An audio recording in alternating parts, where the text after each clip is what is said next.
Hai gengs, kalau berbicara soal peternakan, biasanya yang terlintas di kepala kita pasti ayam, sapi, kambing, atau ikan. Tapi di Cina, konsep peternakan itu bisa jauh lebih ekstrim, aneh, sekaligus unik. Negara ini dikenal punya tradisi panjang memanfaatkan segala jenis makhluk hidup, bahkan yang bagi sebagian orang dianggap berbahaya, menjijikan, atau nggak masuk akal buat diternakan. Mulai dari serangga berbisa, hewan langka, sampai binatang kecil yang biasanya dibasmi. Berikut ini, 7 peternakan aneh yang hanya ada di Cina.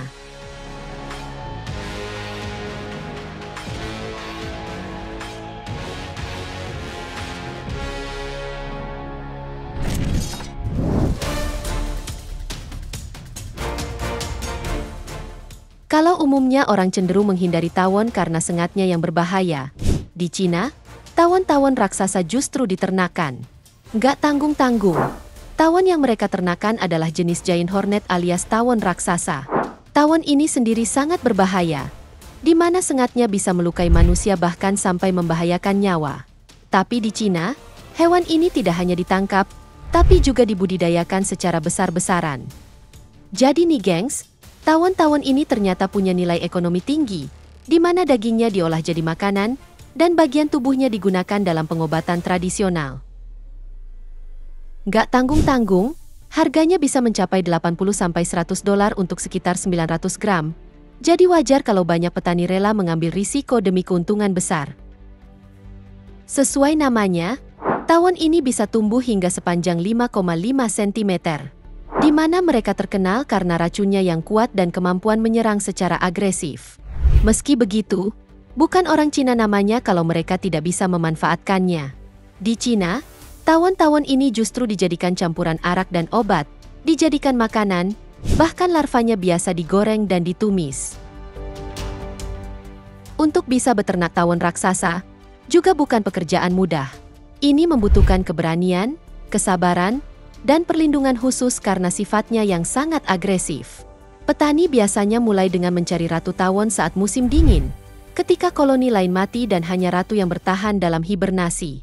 Ratu tawon kemudian dipindahkan ke kotak kayu kecil dan dirawat secara hati-hati.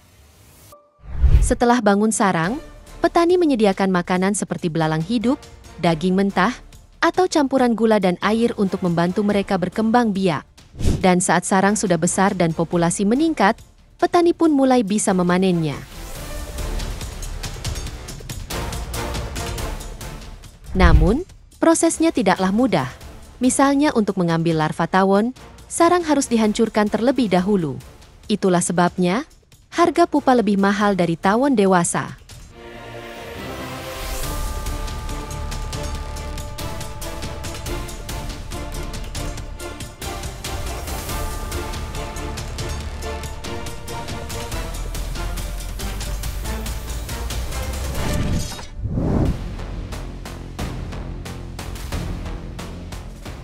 Tahu nggak sih gengs, ada hewan purba yang masih hidup sampai sekarang. Bukan dinosaurus, tapi sesuatu yang mirip dengan kadal raksasa. Inilah Chinese Giant Salamander, alias salamander terbesar di dunia.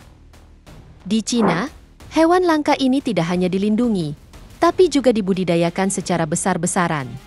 Jadi nih gengs, salamander ini ternyata sangat berharga, baik dari segi ekonomi maupun medis. Di mana dagingnya dianggap sebagai makanan bergizi tinggi. Sementara dalam pengobatan tradisional, salamander diyakini bisa meningkatkan daya tahan tubuh dan memperpanjang usia. Salamander ini bisa mencapai panjang lebih dari 1,8 meter dan berat hingga 30 kg. Menariknya, salamander hampir tidak bisa melihat, tapi tetap bisa berburu dengan menggunakan penciuman dan sentuhan. Bahkan, salamander ini bisa mengeluarkan suara seperti menangis atau menyalak, makanya sering disebut ikan bayi di Cina. Karena habitat alaminya di sungai-sungai dingin dan gua bawah tanah, peternak harus membuat lingkungan buatan yang menyerupainya. Kolam-kolam khusus dibuat dengan air bersih, suhu stabil, dan sirkulasi oksigen yang terjaga. Proses pembiakannya juga cukup unik, di mana saat musim kawin, betina akan bertelur di celah-celah batu. Lalu petani mengumpulkan telur-telur ini dan menetaskannya di tempat khusus. Berbeda dengan ternak biasa, salamander adalah pemakan daging. Jadi di peternakan, mereka diberi makan ikan kecil, cacing, dan pakan khusus yang kaya protein.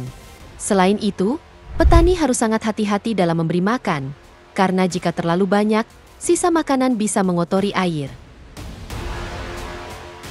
Dengan kondisi yang tepat, salamander bisa tumbuh lebih cepat daripada di alam liar, bahkan bisa siap panen dalam waktu beberapa tahun saja. Setelah salamander mencapai ukuran dewasa, mereka akan dipanen dan dijual ke pasar makanan, restoran mewah, atau industri obat-obatan. Selain daging, bagian tubuh salamander juga digunakan untuk pembuatan obat tradisional.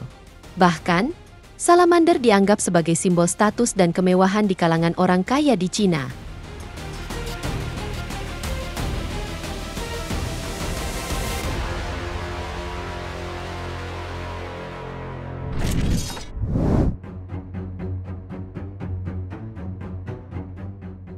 Di hutan bambu Cina, ada hewan kecil yang hidupnya di dalam lubang sedalam 2-3 meter. Namanya adalah bamborats, atau dalam bahasa Indonesia disebut tikus bambu. Meskipun terdengar biasa, hewan ini bukan hanya pemakan bambu biasa, tapi sudah menjadi bisnis besar di Cina. Setiap tahun, jutaan tikus bambu dibudidayakan dan menghasilkan sekitar 2,5 juta ekor, di mana harganya bisa mencapai ratusan ribu per ekor, karena dianggap sebagai makanan mewah dan punya nilai gizi tinggi. Bahkan, banyak restoran khusus menyajikan menu berbahan tikus bambu sebagai hidangan spesial. Peternakan tikus bambu sendiri biasanya dibuat di daerah pegunungan atau hutan bambu, tempat suhu udara tetap sejuk dan nyaman bagi mereka. Setiap tikus ditempatkan di kandang terpisah, agar tidak bertengkar dan bisa berkembang biak dengan baik. Selain itu, kandangnya dibuat mirip dengan lubang alami mereka, dengan ventilasi cukup dan pasir sebagai alas. Makanan utama tikus bambu sendiri adalah rebung serta batang bambu muda. Selain memberi rasa nikmat, rebung juga membantu proses pencernaan mereka dan memberikan nutrisi penting untuk pertumbuhan tubuh. Saat tikus bambu mencapai usia 16 minggu ke atas, mereka pun siap untuk dipanen. Petani akan memilih tikus-tikus yang sehat dan gemuk sebagai bahan utama untuk dijual atau diolah. Salah satu cara paling populer untuk mengolah tikus bambu adalah dengan dipanggang, di mana dagingnya dilumuri bumbu seperti bawang putih, cabai, serai, dan saus ikan, lalu dipanggang sampai matang dan berwarna kecoklatan. Selain dipanggang, daging tikus bambu juga bisa ditumis, direbus, atau dibuat sup. Bahkan di beberapa restoran mewah, tikus bambu dijadikan hidangan gourmet dengan penyajian yang cantik dan cita rasa unik.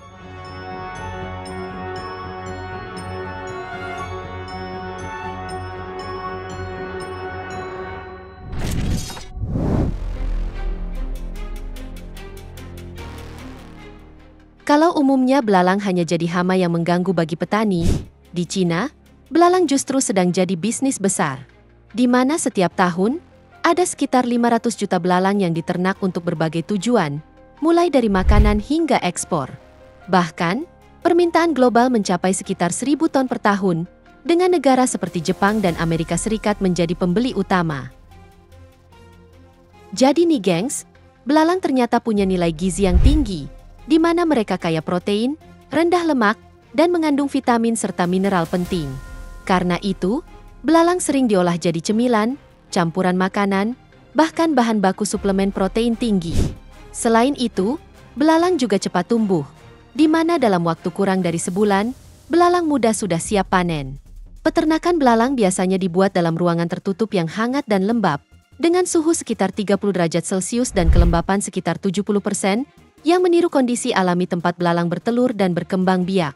Satu belalang betina sendiri bisa menghasilkan 6-120 butir telur dalam satu kali bertelur. Setelah sekitar 10 hingga 12 hari, telur menetas menjadi nimfa atau anak belalang. Nimfa ini langsung dipindahkan ke area khusus agar bisa tumbuh dengan baik, serta diberi makan rumput segar, daun jagung muda, gandum, atau campuran dedak. Dan dalam waktu sekitar 35 hari, nimfa sudah menjadi belalang dewasa dan siap untuk dipanen. Di Cina sendiri, belalang biasanya digoreng hingga renyah, diberi bumbu pedas, atau dimasukkan ke dalam tumisan. Bahkan, beberapa restoran mewah mulai menjadikan belalang sebagai menu gourmet karena rasanya yang unik dan bergizi.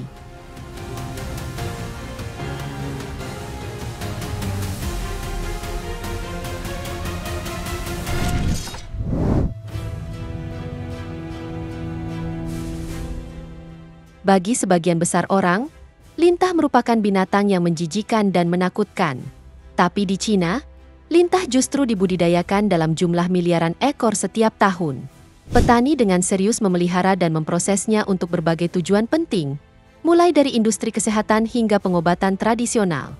Lintah sendiri memang terlihat menyeramkan, tapi mereka punya kemampuan unik, yakni menghasilkan zat antikoagulan alias anti pembekuan darah yang sangat berguna di dunia medis. Zat ini bisa digunakan untuk membantu proses penyembuhan, melancarkan peredaran darah, bahkan dalam operasi tertentu. Selain itu, lintah juga mudah berkembang biak dan tidak membutuhkan tempat yang luas. Karena itulah, banyak petani di Cina mulai melihat bisnis ini sebagai peluang besar. Peternakan lintah biasanya dibuat di lokasi yang teduh, dekat sumber air bersih seperti kolam atau rawa kecil. Kolam-kolam ini dirancang sedemikian rupa agar suhu dan kelembapan tetap stabil. Setiap kolam memiliki ukuran lebar sekitar 3 meter dan dalamnya antara 1 hingga 1,2 meter. Di dalamnya, petani menyediakan siput atau kerang sebagai makanan utama lintah, di mana setiap 1.000 lintah membutuhkan sekitar 20 kg makanan per minggu. Sebelum diternak, lintah terlebih dulu dipilih yang sehat, baru kemudian, lintah-lintah ini dipindahkan ke kolam khusus untuk tumbuh dan berkembang biak. Setelah 6-12 bulan, lintah sudah mencapai ukuran siap panen, yaitu sekitar 10-12 cm. Saat itulah, mereka diproses sesuai kebutuhan pasar. Saat panen, lintah dikumpulkan secara hati-hati, di mana ada metode khusus agar mereka tidak rusak. Setelah itu, lintah dikeringkan dengan cara dijemur atau diproses dengan alat khusus. Proses pengeringan ini mirip seperti membuat cemilan kering, tapi dilakukan dengan teknik yang presisi agar nilai gizinya tetap terjaga. Setelah kering, lintah bisa langsung dikirim ke pabrik obat atau pasar tradisional.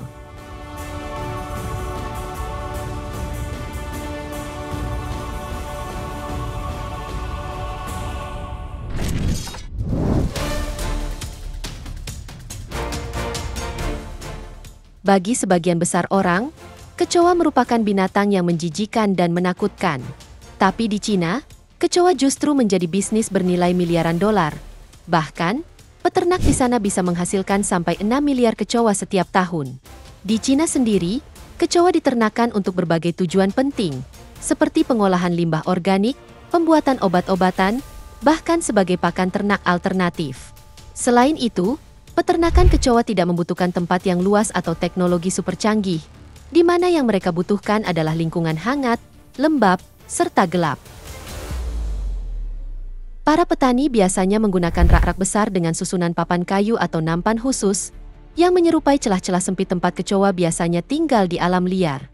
Selain itu, tempat ini juga aman untuk mereka berkembang biak. Prosesnya dimulai saat pasangan kecoa betina dan jantan bertemu, di mana setelah kawin, si betina akan menyimpan sperma dan bisa bertelur beberapa kali tanpa harus kawin lagi, di mana satu betina saja bisa menghasilkan ribuan anak dalam hidupnya. Setelah telur menetas, larva kecoa mulai tumbuh, dan petani terus memantau perkembangan mereka. Saat larva sudah cukup besar, mereka bisa dipanen sesuai kebutuhan, baik untuk dijual sebagai bahan baku obat, pakan ternak, atau dimanfaatkan bagian tubuhnya. Salah satu keuntungan utama beternak kecoa adalah makanannya yang murah, di mana mereka bisa diberi sisa sayuran busuk, makanan sisa, atau campuran dedak dan bubuk kedelai. Selain hemat biaya, cara ini juga membantu mengurangi limbah organik. Selain sebagai pakan dan obat, penelitian juga menunjukkan bahwa kecoa bisa membantu proses penguraian limbah secara alami. Bahkan, ekstrak dari tubuh kecoa digunakan dalam industri farmasi untuk membuat salep penyembuhan luka dan suplemen kesehatan.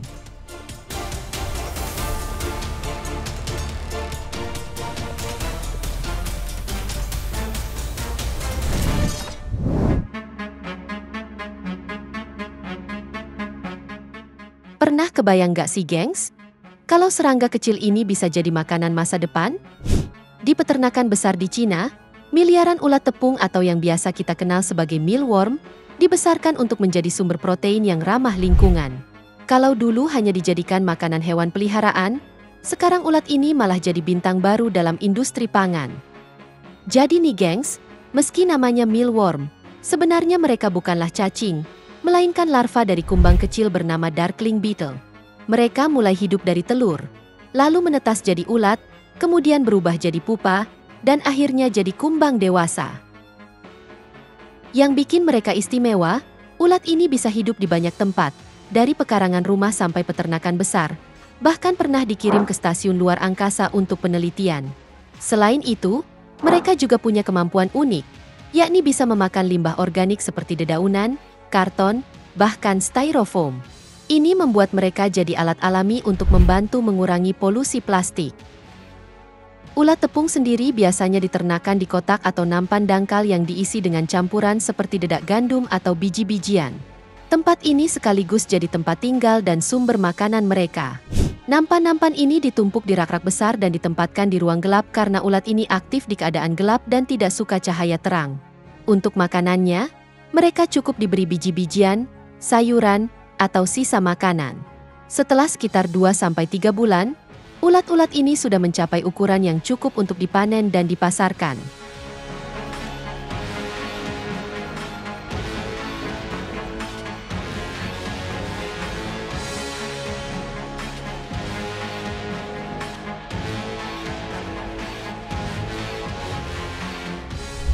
Itu dia, 7 peternakan aneh yang hanya ada di Cina. Semoga informasi ini bermanfaat, dan sampai jumpa di video menarik kita selanjutnya.